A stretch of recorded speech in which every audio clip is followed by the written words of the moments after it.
Into another episode of the Patriots podcast. I'm Sean here with Ryan and JJ. Hello. What's up? So we discussed not doing this episode because of how ugly a finish that was on Sunday. But this team is critically flawed. And in that vein, I'm just not that upset about this loss. It was embarrassing. Don't get me wrong. Very embarrassing. But JJ, where does this rank on your regular season loss list? The shit scale here, pretty low on the shit scale. Wet and gross. I was way more pissed, I guess, than you. I was really pissed because it was dumb mistakes all throughout the game. I mean, the ending was the perfect fitting finish for, this should have been a blowout. We could have blown this team out, I think. I mean, looking at how bad they were and the mistakes they make all the time, how many pre-snap penalties they have, and, their offensive line is a mess, their defensive line is a mess, and they definitely have some talent, but, we had every chance to just take that game and really run away with it, and we kept screwing up between the goal line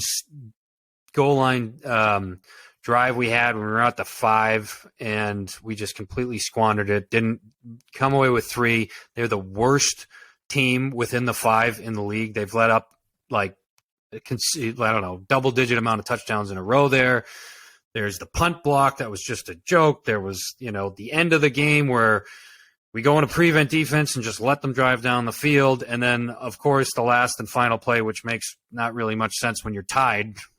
And it basically, I would assume, makes it real tough for us to make the playoffs. I think the playoffs is kind of a long shot at this point, pretty much. You come up with the Bengals next week, terrible place to be in. Flawed team, very flawed. Yeah, it's not a good team at all. For as good as we are defensively, we're equally as bad offensively. Every time we get into position to score, it's like a false start. Oh, we took a timeout when we threw a touchdown pass to Myers. Like, Jesus Christ. And these things happen back to back. It always seems like we're moving the ball. Not always, but when we're moving the ball, we do something stupid to kill the drive. Always. Some really bad throws by Mac Jones in this game. Really bad reads to not see open guys. He threw a 6-yard screen, or minus 6-yard screen to Ramondre Stevenson. I screenshotted it. Yeah, that was bad. 3-4 guys open downfield, and he's looking at Ramondre, his check down, staring at him. Why are your eyes not downfield? Offensively, it's just a disaster. Some calls late in the game did not benefit us, but I mean, the Raiders had 19. Was it 19 penalties? Or 9 penalties for it. I think it was 9. It was a lot. They had a lot of penalties. No, yeah. It was 13 for 90 13 for 90 yards. I mean, they did everything they could to keep us in that game. The defense made some plays. We had a touchdown on defense, and we still just shoot ourselves in the foot all the time. The false starts. I mean, Jonnu Smith, and then there was another one where Jonnu Smith's wide open in the end zone, and Mac Jones overthrows him by 7 yards. Jonnu Smith should have had an offensive pass interference on that. He ran into the guy, smashed him down, and then he rolls to the right and they didn't call it. You got that benefit and you didn't take advantage of it. I feel bad for some guys on this team. Ramondre Stevenson's playing his ass off. What did he have? Injured as well, coming back from an injury. He was unbelievable. Where they tried to start him slow, didn't even start him, and then the second half they couldn't get him off the field. Right, 19 carries, 172 yards, and a touchdown. He had 116 yards after contact. 116 yards after contact? That's absurd. A couple of those runs, he just runs through people. They just can't. He's so, I don't know, just so good at breaking tackles and such a good center of gravity. It's you don't. Yeah. And some of the times he doesn't even go to the ground. They blow the whistle and he's just standing there, he's not down.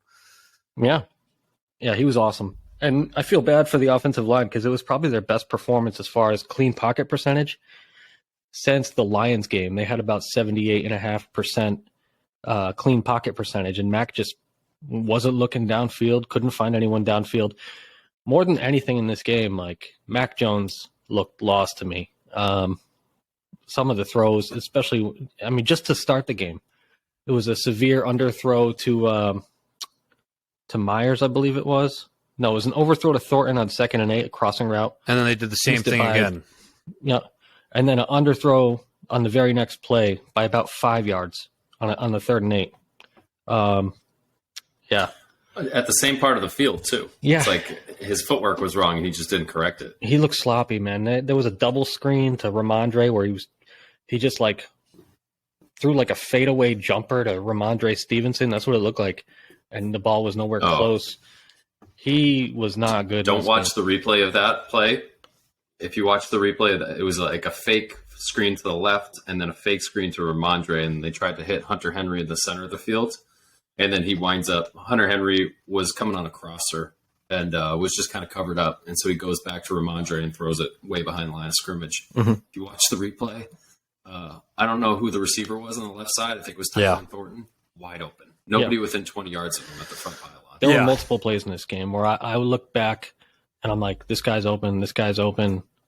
Mac's not even looking downfield. Mac's looking at the protection on some of these. Yeah. He's looking at his offensive lineman, trying to see where the pressure is coming from. I thought this was his worst game since early in the season. Yeah, that's what I was going to say. When he was throwing those jump balls early in the season, that's how bad it was. But having said all that, we're in the game. We're winning 24-17 late with 30 seconds to go, and the officials 4th and 10. Right? They 4th and 10. Yeah, we didn't even talk about that. We give up a comeback at 12 Ridiculous. yards. Just like the easiest completion you could possibly have on 4th and 10 is a 12-yard comeback. Yeah. And we gave them two in a row. One was on 4th and 10. I think the next one was on 1st and 10. The exact same. They did it. Twice in a row, right in front of Marcus Jones. Too bad. And then, Matt. I want to get back to what you said, Rye, about Mac's gameplay. I mean, it was definitely his worst game, for sure. I mean, this was his worst game as a Patriot that I can remember. He didn't throw a pick, he didn't turn the ball over, but it looked like that's what he was trying to play for. Like, he was trying not to turn the ball over and take anything big. I think at this point, he's scared shitless back there. He doesn't trust the offensive line. Like you said, he's looking at protection. That's nowhere you want to be, and that's really unfortunate that's come to this. And then, but we still tied it. We tied it. We took the lead. And then on that last drive, 4th and 10. And then, I mean, I don't know. That I know it was 3rd and 10, or would have been 3rd and 10 or whatever. So they would have got the ball back. But I don't think that was. I find that stunning that touchdown wasn't called back. That wasn't. It's unbelievable. That was reversed. It was like they were looking for the pebbles. And when you see there was, his foot was when you see the foot on the line, it's out of bounds. This isn't Ty goes to the runner. You can draw, right? You can draw a clear line between both sides of his feet and through his foot, and you can see that his toes are out of bounds. Ridiculous. No, I mean it's terrible, and the fact that they just went with it, and we didn't have enough evidence to overturn it. But then right. 2 weeks ago or 3 weeks ago, whenever it was in Minnesota, we, What the hell? We're locked out. Both of you? Yes. You idiots. Oh. we can edit that out. Yeah, we're gonna have to edit that. That was awesome. Could you guys hear that shit? You didn't. You shut. They fucking both locked You shut themselves off out. your camera and not the mic. No, that was. Hey, we got to keep all this. Hey, dum-dums. I'm freaking recording something down here. Can you try not to get killed? it's 0 degrees out. Oh, yeah. 0 degrees, and they my just both God. locked themselves out. It's 0 degrees. Didn't they Good say thing I the was front home. door was open? Oh, Yeah, sorry they left about the that. front door front door's unlocked. open. Oh my God. Fantastic. We got to keep all that. That's good stuff. Ma, the meatloaf. All right, we were talking about how that couldn't be. What time is this? Yeah, there right a on the time? side. We're at 10:03. 10, Yeah, there it is. 10:04 It's right at 10 o'clock. Yeah. or 10 of whatever. Okay. So It's all good. we were talking Okay. about how, or I was saying, Well, one of you just have to pick up at some point. All right. We'll try to splice Ready, it together. set, All right, so go. let me do it. Yeah, I can't understand how they just called that. Minnesota was they overturned the Hunter Henry play because it was, I don't know. They said they had enough evidence there. There clearly wasn't enough evidence. There was like 2 or 3 camera angles again, and usually they go, okay, we're not going to overturn that. They called it a touchdown on the field, and then they're like, oh, not enough evidence, not enough camera angles. It's like, you can't, wait a second.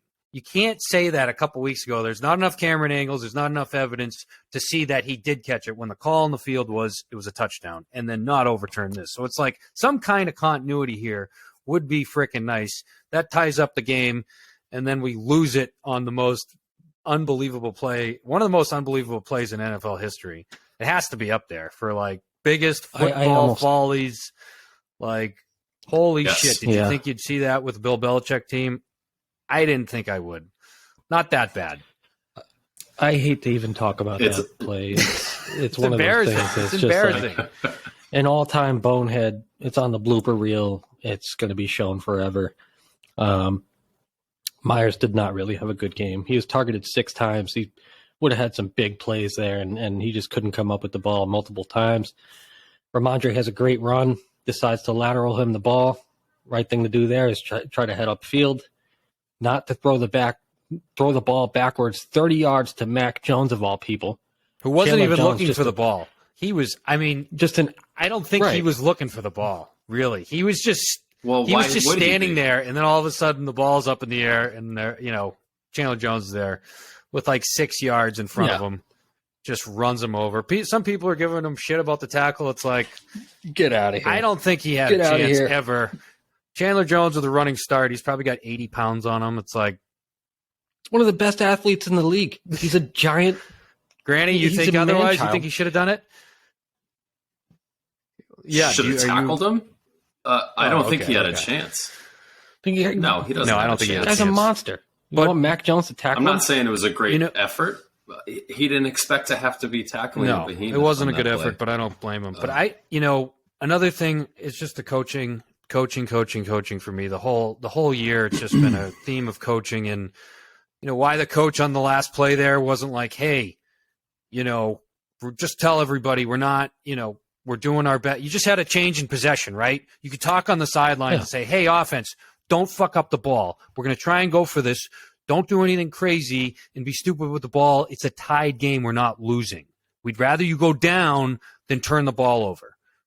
Right? Right. And it's the way they've played the last 10 weeks. What has it been about? We don't even look down the field for fear of turning the ball over. Right. And then we get that play? Like, are we just not on we're just not on the same page whatsoever. And there was a play before that to Tyquan Thornton when we had the ball with about a minute 40 left to go, where he caught the ball on the sidelines for about 21 yards.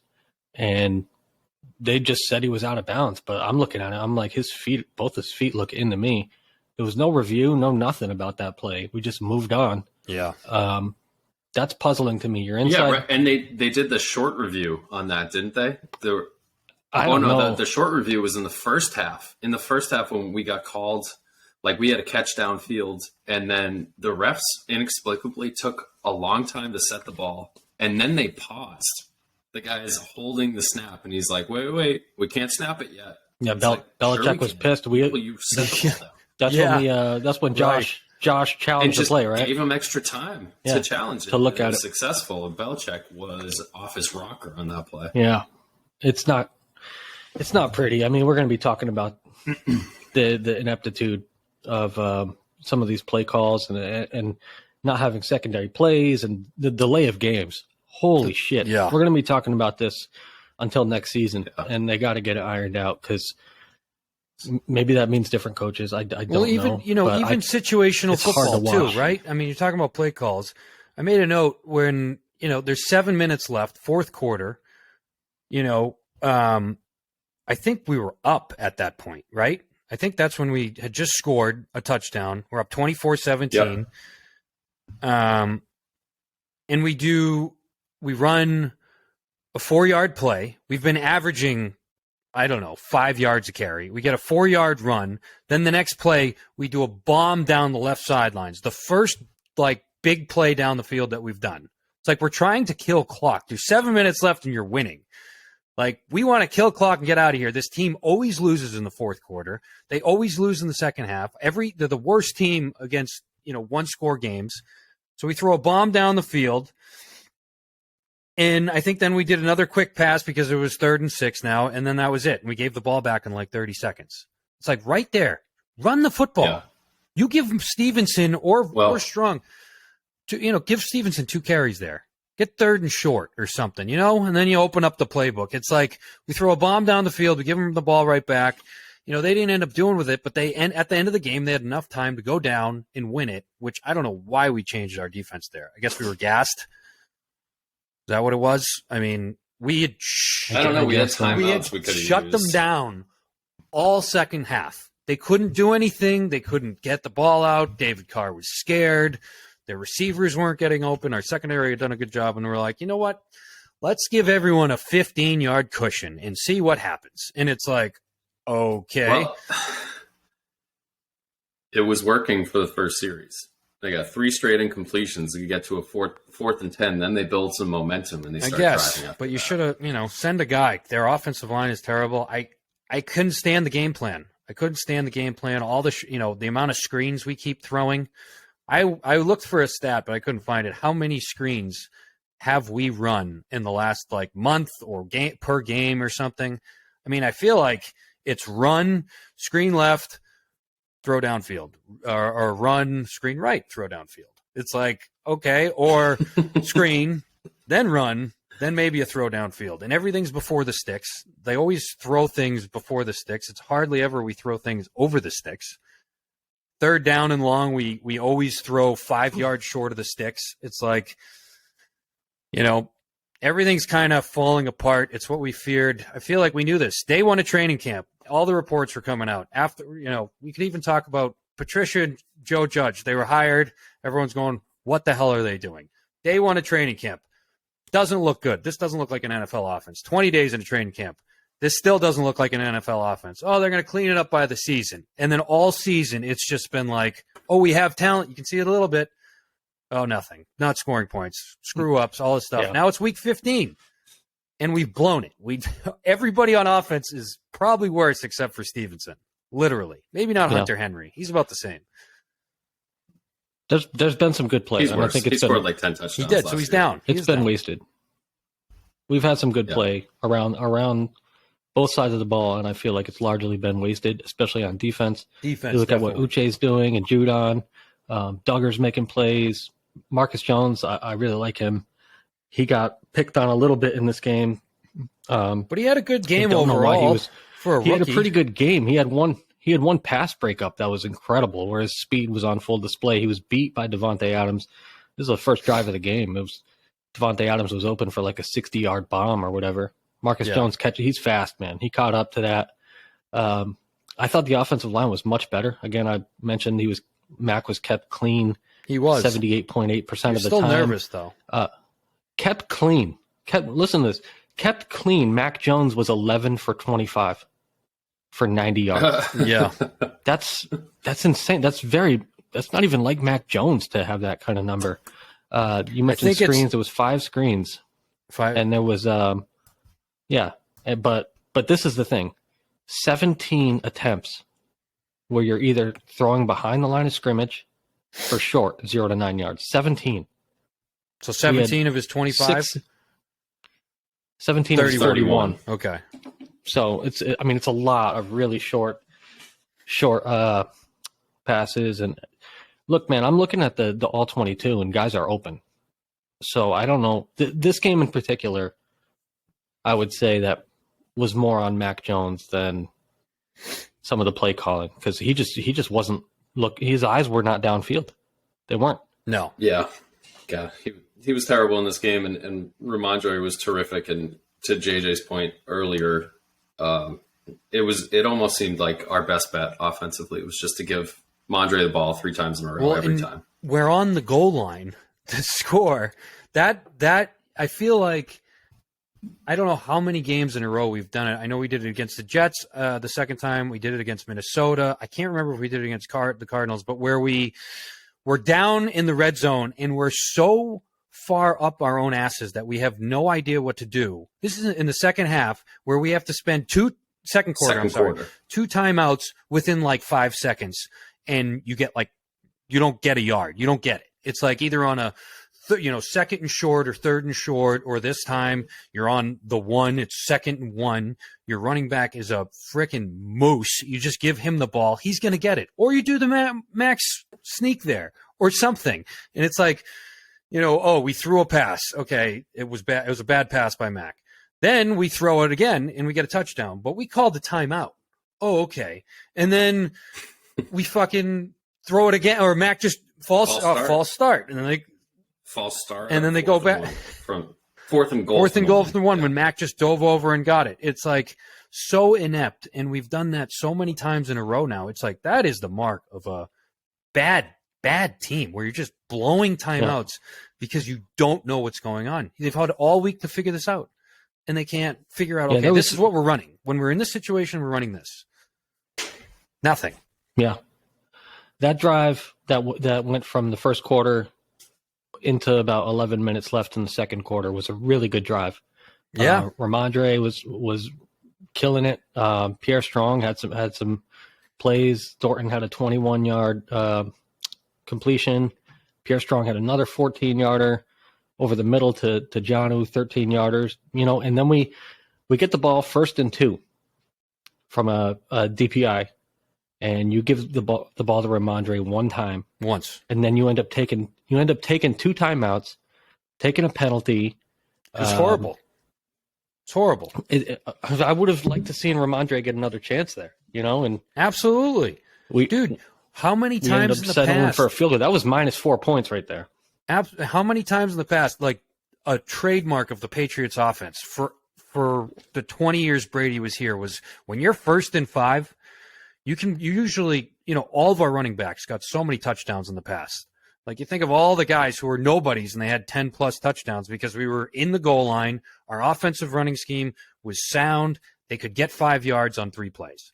And they would do it. I mean, you also had Brady to throw it for sure, but that was just Ben Jarvis Green Ellis had how many fucking touchdowns? And he was just a guy, undrafted guy. We have Ramondre Stevenson, who's like becoming one of, what's he, top 2, 3 running back in the league right now? Do you see the stats he has for like broken tackles and yards after contact and all that shit? I think he's 2nd in the league in broken tackles. It's he's missed some time too, so it's crazy. He's insane, and we don't give him the ball. It's like, okay, great. We're really, really in Shitsville here if you're not even giving him the ball on the 1. Yeah. Well, I'd say we litigated the ending of that drive pretty well. Yeah. It really came down to the second half, and we've gone over it.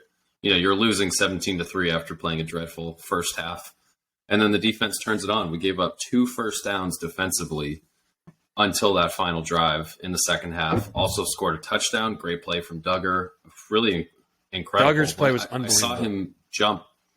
As soon as they had a short motion on the left side of the offensive formation, I saw Duggar already breaking on us. Took 3 steps. What is he doing? Took 3 steps pre-snap. Yep. And then he's in the end zone. Just like that. We have a player that can read that, and you have someone that, that's not, some people are, Derek Carr looked it off. It's like, no. He fucking got, he read that like a book and got it. He saw the motion. He saw the motion. Jumped it. The fact that we have a player like that is pretty freaking cool. He's made a couple huge plays like that. And that changed the game right there. We should have won right after that. It's like, that's it. That's a game-changing, game-winning play right there if you just finish things up. Well, you look after that. Our next 2 possessions, we scored. Yeah, we got a field goal on both drives after that. We're in the driver's seat, and then, another drive later, you have Ramondre running for a 34-yard touchdown. You get the 2-point conversion. You're up 24-17 with 3 minutes and 43 seconds left. You're feeling good. There's no way you lose that game. You know what I mean? at least going to overtime. You're at least going to overtime. And then, Should have won it. Should have won it. I mean, it didn't need to be an overtime. This was a bad team. We didn't need to go to overtime. And, as you're saying, the defense did play good. And I do feel like this defense is good enough that if we had a good offense that could score when they were supposed to, this defense would look a lot better because they're constantly playing with their backs against the wall and long drives, being on the field for a lot of time, and then our offense going on there in just 10 seconds, literally. Oh, defense is back on there. It's like that's hard to play like that when you're a defensive unit. We're missing a few pieces for sure, but I got to say our defensive line is dominant. And Barmore was back this week. He made a huge impact. It's good. It's good, but there were times where they protected it. We only sent 4 guys, and it looked like there was a couple plays in particular where it looked like Godshaw quit. He was being double teamed. He just stopped playing. Yeah, but between the third down passing package when it's Uche, Barmore, Judon, and either Ukele or Wise. Pretty Equale. Thank you. Equale. He was the one that was suspended earlier in the season. The number of, but yeah, exactly. He's clean. Don't worry. He's still that good, 4-man rush is pretty awesome. I don't know. It's like we think defensively or coaching wise that we're so good at getting pressure on 4 that we never send 5. And it's like if we sent 5, it would be an open rusher almost every time. And we did it. Miles Bryant had a great blitz this earlier, or was it earlier in the game? I think first quarter, second quarter. It was early coming off the slot corner. Came out. Yeah. One wrinkle they definitely put into the pass rush was dropping Judon into coverage. Which is interesting. Which is driving me crazy. And it was driving me nuts until I realized that they were basically the offensive pass protection was keying on Judon. And by dropping him out into coverage, it's totally messing up their whole plan. Yeah, it freed up things for Uche, too. I think Uche he made some plays. He had a ton of hurries in this game. He had a sack and a forced fumble. He only had 1 tackle, but he's just showing up all over the place. He's a menace. And to have him with two years left on his deal, I would try to lock this guy up for a long time, as soon as possible. I thought we got him for 3 years. I thought he was 3 more years, 2. No, I think it's 2 more because last year was next year's his last year. It's 4-year rookie deal. There's no option, I think, for I think he was a second round pick. Uche, yeah. He was a second round pick. I'm pretty sure next year is his last year under contract. So since week 9, he's a beast. PFF is giving Josh Uche a 92.2 defensive grade. That's the best in the NFL. That's the best grade in the NFL for a defensive player. He only plays like 25, 30 snaps. He's not really on there outside of passing down, so he's got a lot of room to grow, I think. Once he gets a little bigger and stuff like that, it's still, he has time. But he's great. Pass rushing, he is just so fast. Any big lumbering tackle, he'll get the best of, it seems. He just kind of has that bend, that Dwight Freeney bend to him. Remember, it's like he goes sideways he gets to low, get there. Gets around, yep. He's got that to him, which is awesome. And then you pair, I think Barmore, I definitely noticed him being back. There were a couple plays where he just destroyed who was in front of him. There was one where he sacked. Did you see where he sacked the quarterback? Wait, I don't think it was a sack. Carr got rid of the ball, but he crushed the guard into the quarterback and took them both to the ground. You remember that play? Yeah. It was insane. I know what you're talking about. Yeah. I was like, he's a beast. Shit. I'd like to see him develop a little bit more in the run game.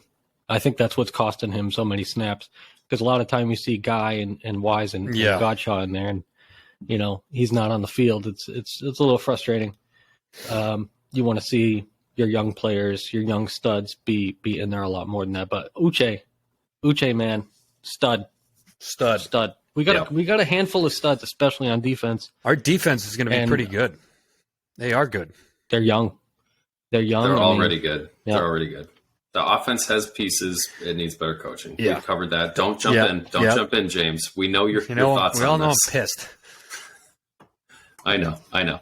But at the end of the day, this team is just brutally flawed offensively, and there's just no way they were going to make any headway in the playoffs. This reduces their chances to make the playoffs pretty significantly. And, long term, maybe that's a good thing. Maybe that actually opens people's eyes that the fact that the offensive staff needs to be changed. And when you compare Mac Jones and generally everybody's performance offensively this year versus last year with more competent leadership up there, it makes you think it's less of a personnel thing, more of a coaching scheme thing. Mm-hmm. Absolutely. So right now, Patriots dropped to 7-7 after that one, moves them out of the playoff chase or at least a current playoff seed, drop below the Dolphins and the Chargers, who are both sitting there at 8-6. Patriots and Jets on the outside looking in 7-7. Let's talk about some of these other games this weekend. I know people were like lit up, being this is the most insane weekend of NFL football. You add on to that, international football and the World Cup. So just crazy games all around. We could start inside the division. Miami traveling to Buffalo in a snow game on Saturday night in like single-digit temperatures. No one, including me, gave them a chance to be anywhere near this game. They bring it all the way down. Yeah, I mean, I think if it didn't turn into an absolute blizzard there, they might have had a chance.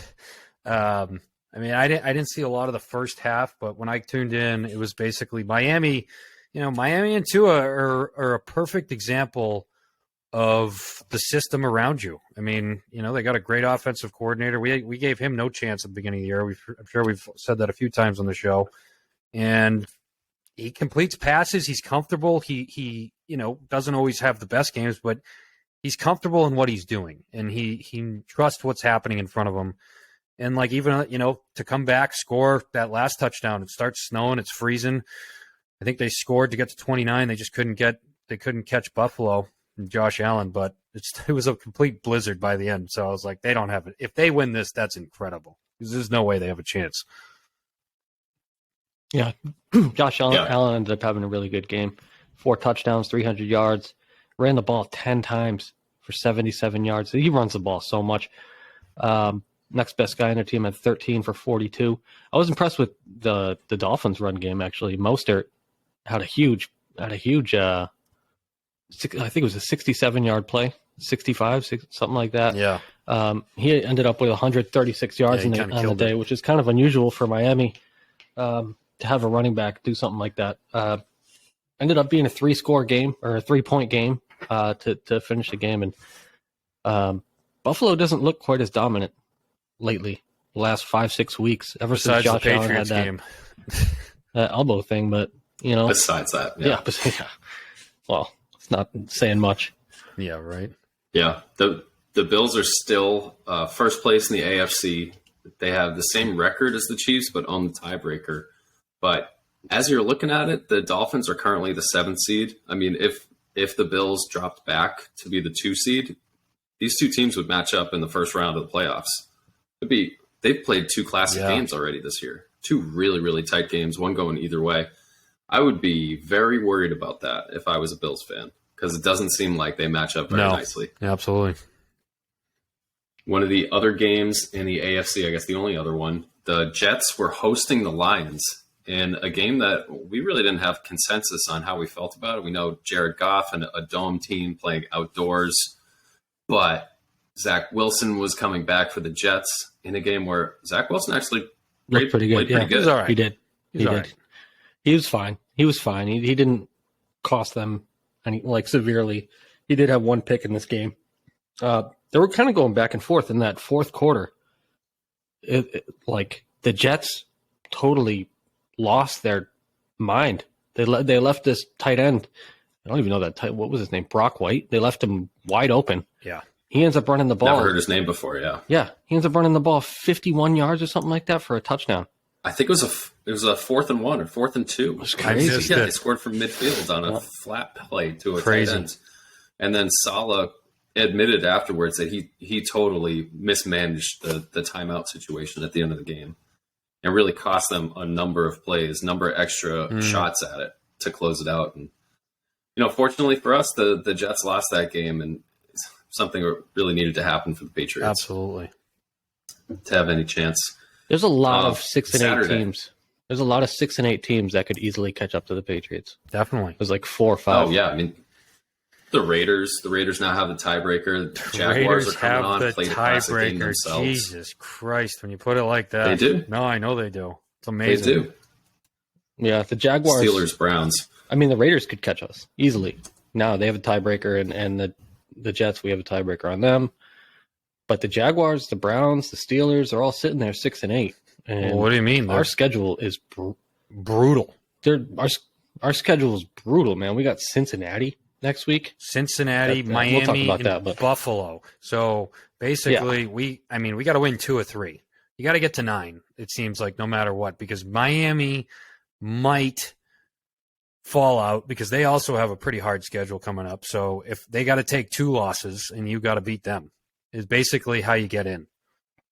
And maybe LA or Baltimore falls off. I can't see the Bengals are just killing it. I mean, they're already at 10, so that's kind of it. Yeah, we'll talk about it in a bit, but the Patriots don't have a great chance to beat the Bengals the way that they're playing right now. Not at all. Let's just talk about a couple other games from last weekend. I had the pleasure of attending the Vikings-Colts game. Really? Which was a snooze fest. For the first half, at least from the Vikings' perspective. No, I just made that up. Yes. Wow. I didn't know you went to the game. That's pretty good. You were a part of that. You were there. Yeah. And we did not talk about leaving at halftime. We all independently thought about it, but never spoke it out loud. And then into the third quarter, things just started turning. And it was a wild ride. 33-0 coming back from that. And then on top of that, to have 2 touchdowns called back because the refs just called the play dead instead of doing what they classically do, just let the play out and then review it afterwards and call it back. So to have those things happen on top of it, who were they in favor for? Yeah, I will say I shut off the game. I was like, this is complete trash. See you later. I would have too if I wasn't there. I have a question. Yeah, why is Matt Ryan passing like 20 times in the second half? Because they're idiots. Couldn't tell you. Jonathan Taylor got hurt, injured. But still, he's out for the season. Run the ball. Why are you passing just run the ball? You're up by 30 points. Zero. Yeah, just run it. Hey, zero experience for that head coach. This is why you get guys that know what they're doing. I don't understand that, dude. Like, there's no excuse for losing your game. You're up 33-0. Run the fucking ball. No, grind out the clock. Yeah. See you when we see you. I can't believe that, dude. That's insane. No excuse for that. It was so tight that I was sitting there counting the minutes, and I'm going, okay, so they need 5 touchdowns, or it was like I think at one point they needed 3 touchdowns, and the Colts had the ball, so it was like, and there was 16 minutes total left. So I'm like, okay, so if the Colts have the ball for 2 minutes on each possession, that gives you 3 minutes to score each touchdown with a minute left over. I was like, the math was so tight on that. It was even tighter than the Patriots beating the Falcons. It was, it was something. And then, place was rocking. In the first half, the Vikings went for it on 4th down 2 times. I think in the first quarter, they went for it on 4th down inside their own 30-yard line twice. Wow. Crazy. But what in the world are you doing? You do not need to try this hard to beat the Colts. They're going to help you out big time. And so, Kirk Cousins had it. It was a wild game. 460 yards for 4 touchdowns. I see the 2 picks, but sacked 7 times. Man, that's brutal. After a game like Holy that, shit, 16. They got some momentum going in the playoffs. They might be pretty tough in the playoffs, I got to say. They will. You don't not think be. so? 32. That defense is a really joke. The Vikings defense. I guess so. Is Yeah, an 36. joke. Like the Colts kind of says that. 32 targets between KJ Osborne and Justin Jefferson. That is KJ Osborne played insane. Yeah, out of his mind. 10 catches, so 150. I mean, we're just used to it from Jefferson. Yeah, that we're not as impressed, but that's huge if they can get him to step up. That's a 4th passing. I mean, 5th if you count Dalvin. Yeah, pretty fucking good. Yeah. So that was wild. And then afterwards, the Ravens lost the game. Yeah, which is big. The Browns. Deshaun Watson gets a victory. Snooze fest. Ravens looking pretty shitty. It looked like it. Yeah, Lamar is supposed to come back for Christmas Eve, so this coming weekend, week 16. They really need him back. They need some juice. This team is just it doesn't look good. Limping into the playoffs. Gotta like Lamar. 9-5 still, though. Would have been nice to see them lose a couple games. We'll see. Too bad. Yeah, right. Another game with playoff implications. AFC, the Chargers against the Titans in a game of opposing styles, and the Chargers were able to hang on to this one in a game that was tight, pretty tight throughout, and they did just enough to pull one out there, move into a playoff spot. Yep. Cameron Dicker the kicker with 4 seconds left to win the game. Yeah, ridiculous. That's a big win for them. It is. You're looking to catch the Chargers now. They're 8-6. They've got a couple easy games coming up. It's going to be tough to catch them because if they can just eke ones out, and you can't, that's the Patriots. Not good. Yeah. And then 2 overtime games actually in the early window on Sunday. Oddly enough, the Texans are giving people a run for their money every single week. I look over it. They're beating the Cowboys by 20 points last week. This week they're beating the Chiefs, bring them all the way to overtime in a game of the Texans. The Chiefs' original name, by the way, the Dallas Texans, before they moved to Kansas City. Take them all the way to overtime, and the Chiefs really need some help to get the victory on this. Kind of, we're saying the Bills aren't looking so hot. How about the Chiefs going to overtime with the Texans? Yeah, I know. I was jumping in and out of that game, but the Chiefs have a lot of pieces. Now they got this guy McKinnon who they're throwing to out of the backfield who is scoring touchdowns for, huge yardage. Their defense isn't that great. It seems like people can kind of score on them. It's tough. It's tough to be at the top for the whole season, man. The Buffalo and Kansas City have been the 2 targets all season. We always talked about that being the Patriots. Everyone plays against you. Everyone gets it up for you. So, I don't know if it's as much of they're running out of steam a little bit, but also everyone still comes to play against you. And that gets really hard in the playoffs because now everyone's coming, harder, and they both are dealing with injuries, a lot of injuries, definitely Buffalo. So, they looked all right in this game. They won it. Yeah. They came back and won it in classic fashion, but it's getting tougher. Yeah. Did just enough. Yeah, the Texans have had a handful of games where it looks like they're playing really hard, and they, I'm sure they still want that number 1 overall pick. They pretty much have it locked up, right? With they're 1-12-1. But that was a shocker. Yeah. That was a shocker to take Kansas City to overtime. Yeah, right. The Texans have a 2-game lead on the inside track to get the first overall pick.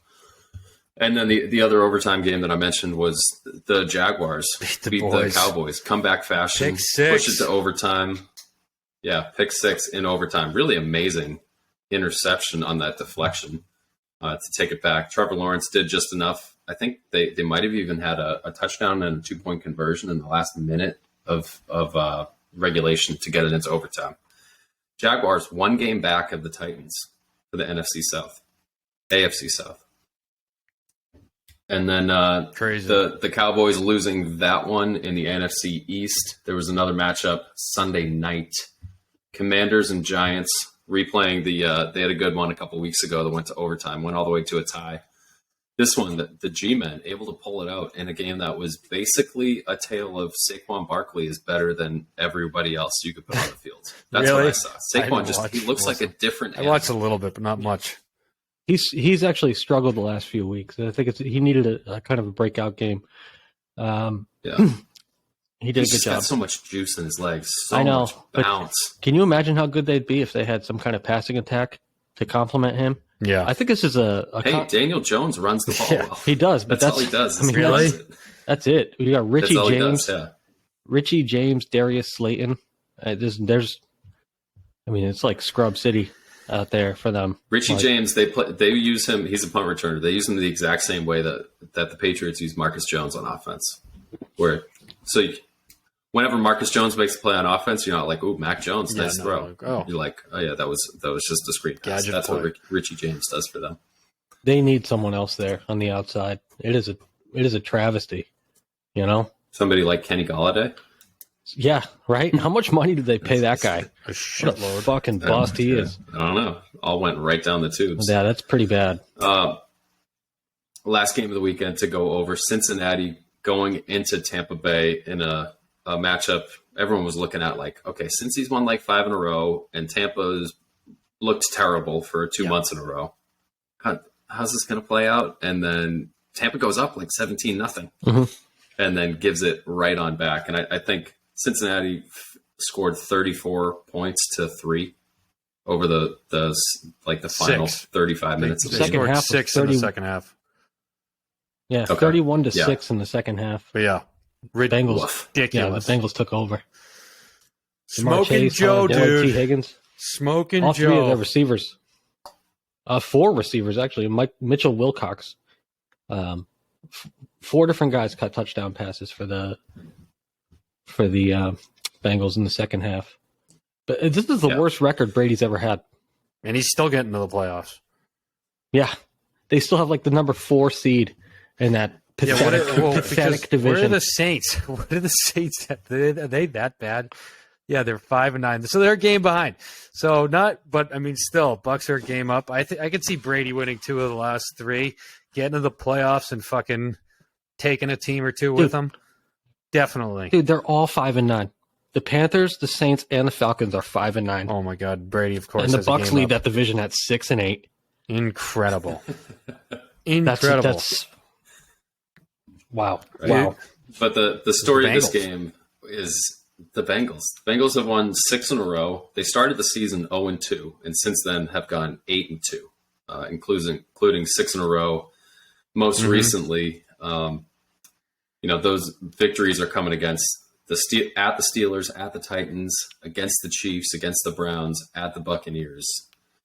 Not saying the top of the world in the schedule there, but the Titans are never easy to beat. The Chiefs, obviously, difficult team to play. Bengals have their number. And one of the things that scares me about this team is, I have it in my – the Patriots have been terrible in first halves.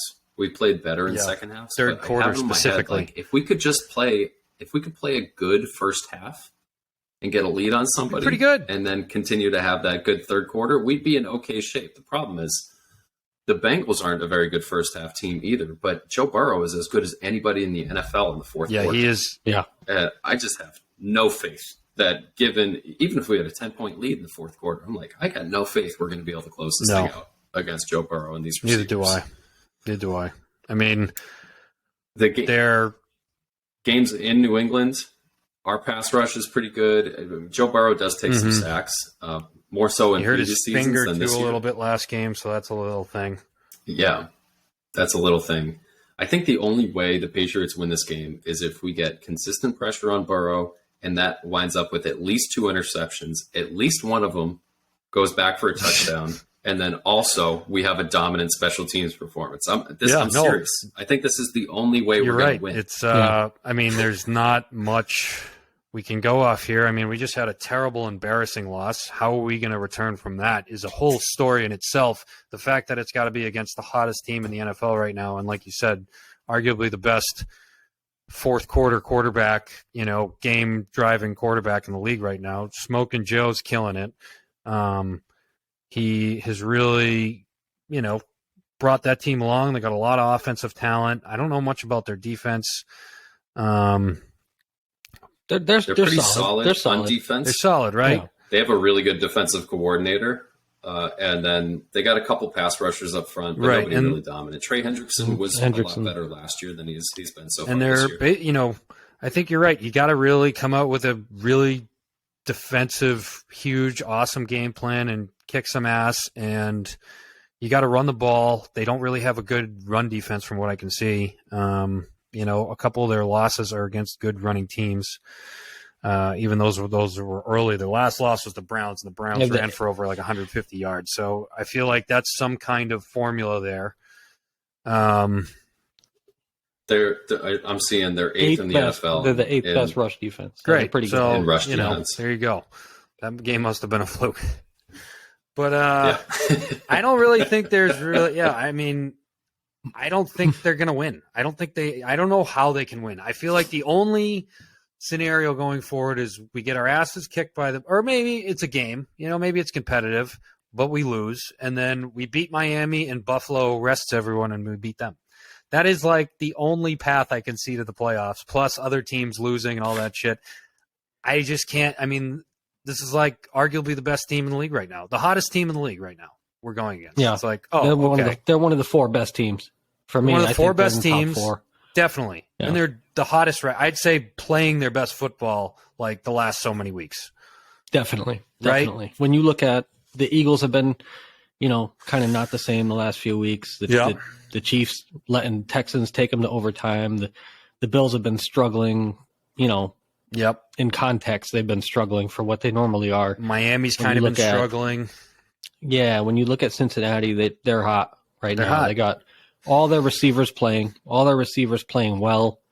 Joe Burrow. Right, Chase just came back. Figured out how to. Right, it seems like they're figuring out how to protect them a little bit.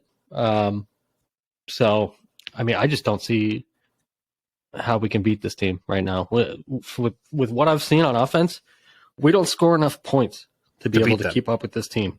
No. Yeah. They haven't, can't win when it's like when we keep their offense, the opposing offense, to under 17, I think was the stat.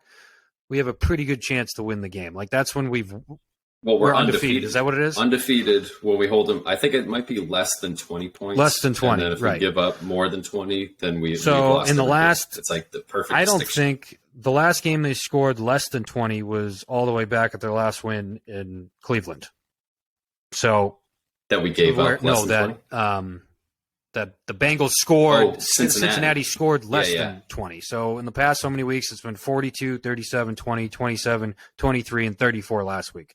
I mean, there, it's like, well, you have to do something that nobody's done in a month and a half, and this team looks really good. So I don't know what we're going to do. And that ties into what Ryan was talking about, that they're getting healthy at the right time with those offensive weapons. Yeah.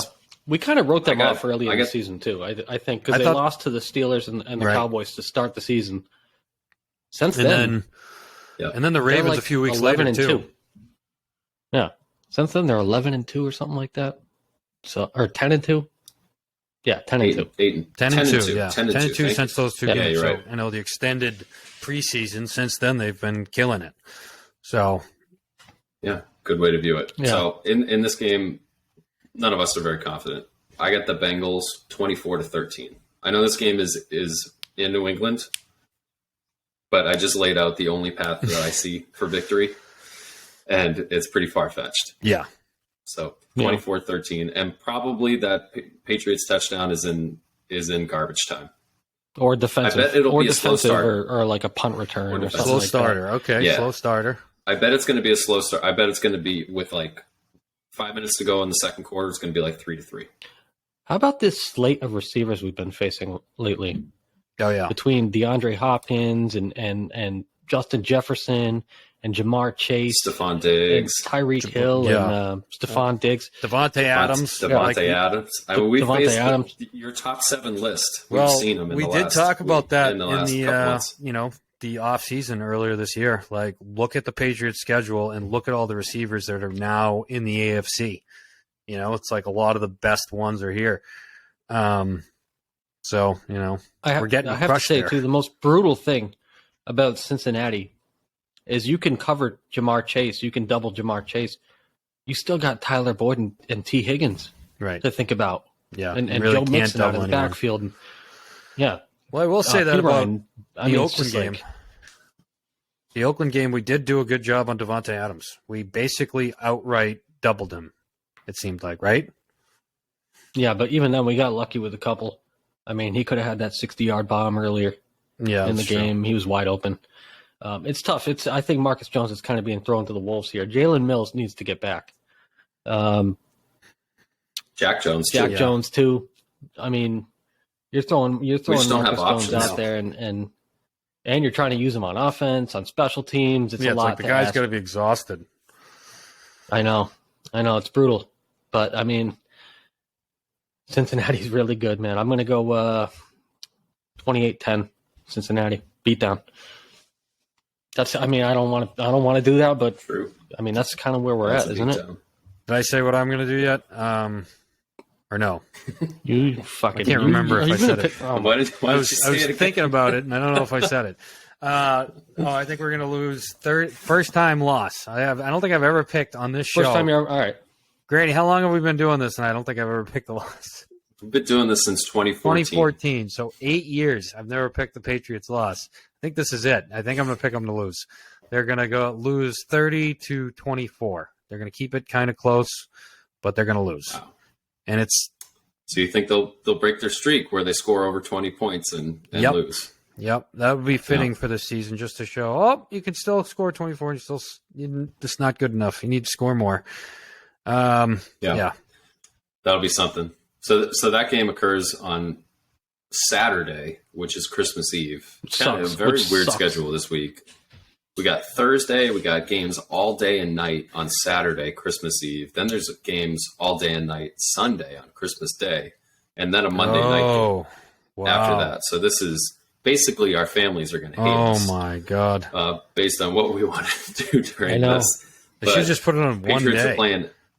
The hell's this 2-day shit? I don't know. Saturday? Well, they want to go. They want to rub it in the NBA's nose because the NBA for years has been like, we've got Christmas Day, like NFL's got Thanksgiving. Now the NFL's like, watch us blow you out of the water. Yeah, they're going to blow them out of the water unless it's like they absolutely. Well, there's only I don't even know who you could put 3 games on Christmas Day though. They should have done all the games on Christmas.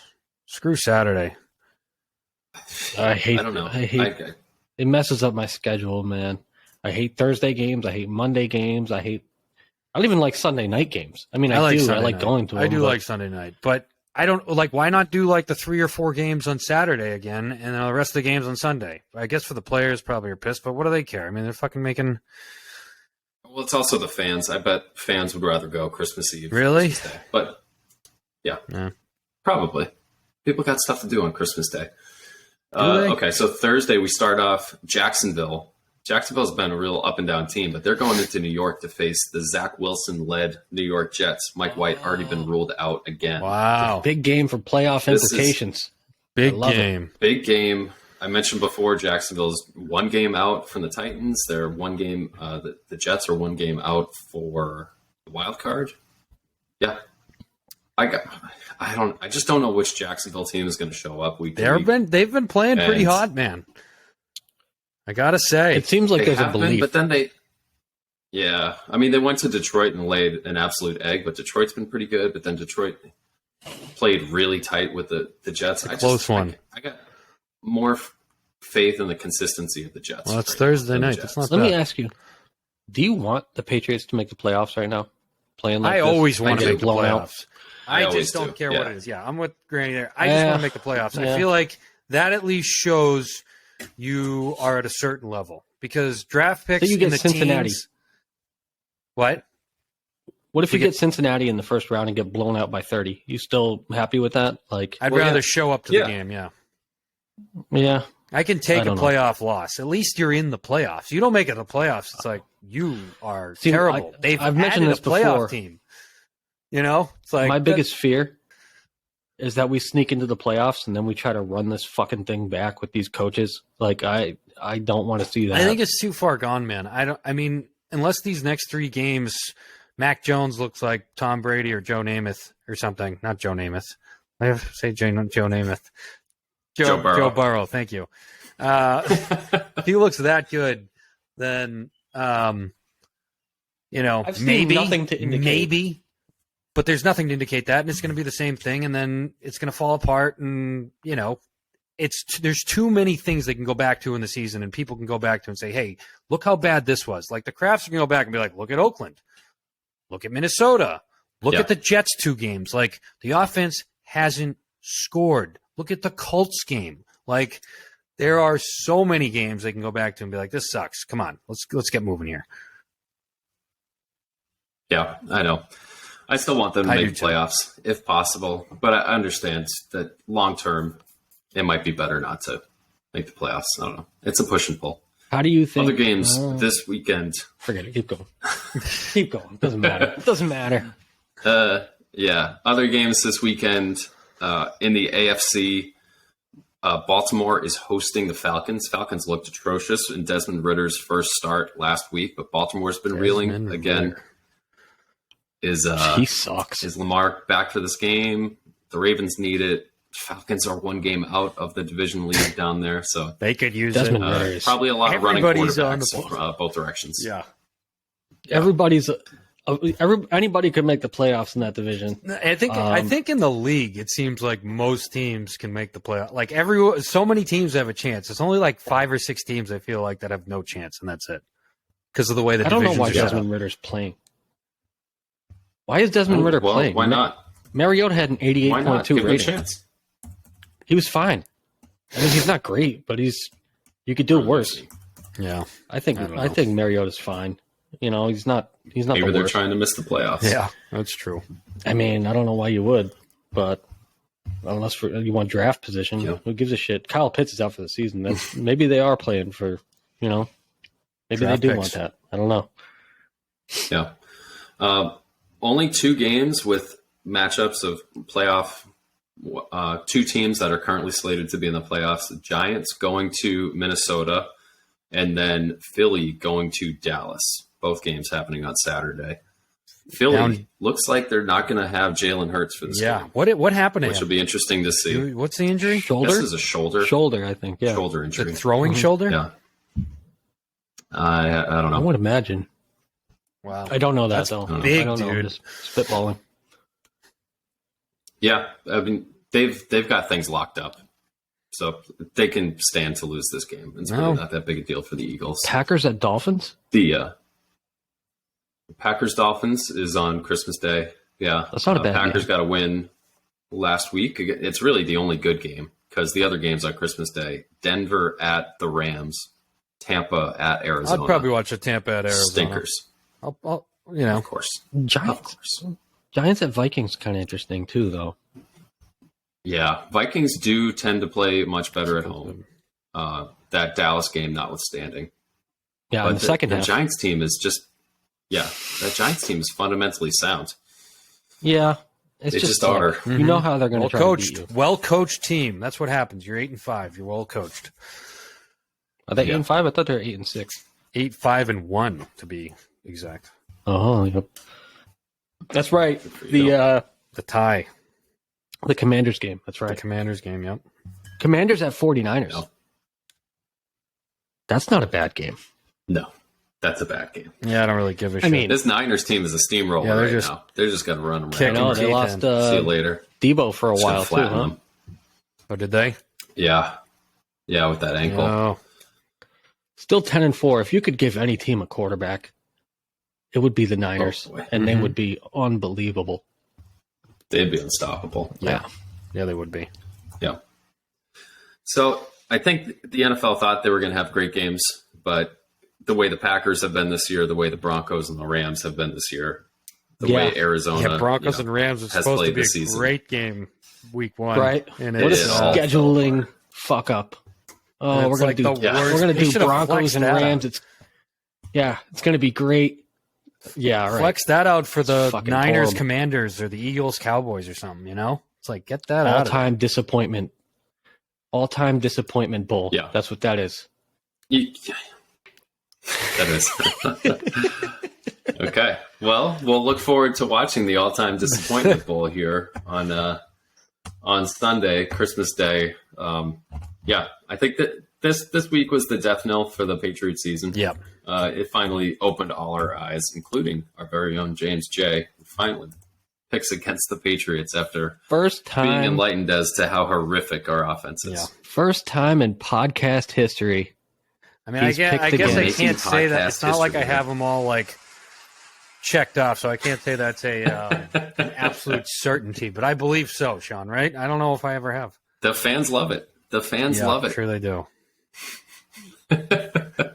Very good. Well, thank you guys. It wasn't as painful as I thought it was going to be to talk about that game. So I'm glad we got it behind us, and now we can look forward to celebrating this weekend. Merry early Christmas. Merry to both Christmas. you Yeah, and Merry your Christmas, families, fellas. Same to you. and to all the listeners as well. Thanks for listening, and we'll be back next week. All right, guys. Merry Christmas. Merry Christmas. Adios.